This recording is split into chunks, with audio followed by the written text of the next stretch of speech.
Zava-dehibe eo amin'ny firenena ny andraikitra sahany ny solombavamboaka noho izy ireo mpanao lalàna sy mpanara-maso ny asany mpanatanteraka.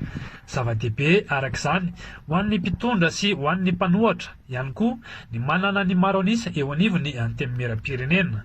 Hoy nambaran'ny pasteur Mayol, filoha mpanorona ny fiangonana Apokalipsy no sady filohan'ny GFFM na ny Gideona fandresena ny fahantrana eto Madagasikara. Tafiditra ao anatin'ny tetikaty politika hoy izy ny fitambaran'ireo mpanohatra handrotraka kandida iraisana amin'ny fifidianana solombavamboaka ho avy izao.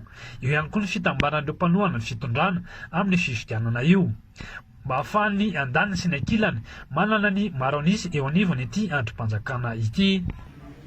Ianao misy coalition ataon'ny mpanohatra sy ny mpitondra fomba fiady politika daholo zany mba azahoana mandresy fa le mandeha rery sarotra tonga am'le hoe azo tokana tsy mba hala zany ny akangamaro tsy vaky namboa de lozika be raha hoe mitambatra ny antoko mpanohatra de mitambatra koa ny mpanao ny fitondrana azakazaka tsy inona no atao fa le miseho mahavita tena rery tsy tampivoaka amin'izao tsony.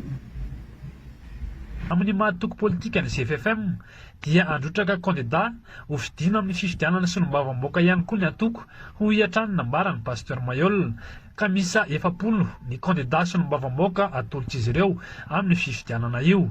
Ka ny solombavamboaka ingeny manao lalàna sy mandany lalàna izay entina mpandrosoana ny fireneny. De amin'ny antoko politika anao zany raha mipetraka fotsiny amin'izao anao de antoko politika maty zany fa tsy mba manana andraikitra na tsy mandray andraikitra amin'ny firenena.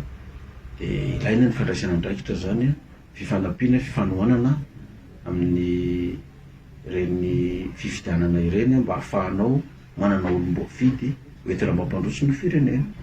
Mety eo amin'ny 700 ao zay fa tsy fantatra hoe tafiditra daholo ve sa mafimafy koa le saran'le filatsako fidiana solombavamboaka le 20 tapitrisa ariary. De io moa zany raha manambola daholo ny kandida tsiraray avy de ka tafiditra de mety ho 700 any fa raha tsy tafiditra moa zany de ny ACC any ny tompony teny farany hoe reto ny kandida mivoaka. Ny safidiny tsy hitambatra amin'ny hery hafa kosa nefa ny atoko GFFM amin'izao fandrotsahana kandida izao fa kosa irono any amin'ny fanohanana ny fitondrana rehefa tonga eo anivony antemimera-pirenena. Ka ny tsara aloha raha ohatra hoe hiasa ihany tsy de mety miady amin'ny mpandoha bara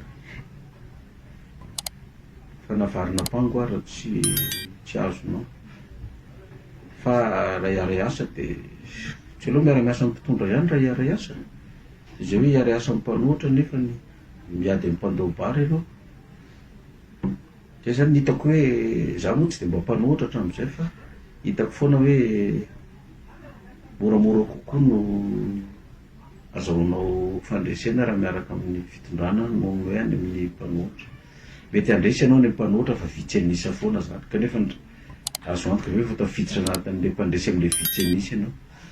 Nilaza moa i pasteur Mayol fa tsy misy olana na dia teo aza ny fampitomboana ny isan'ireo solombavamboaka eny anivony antemimera-pirenena fa andrasana kosa hoy izy ny vokany ho an'ny firenena sy ho an'ireo olona izay nisafidy azy.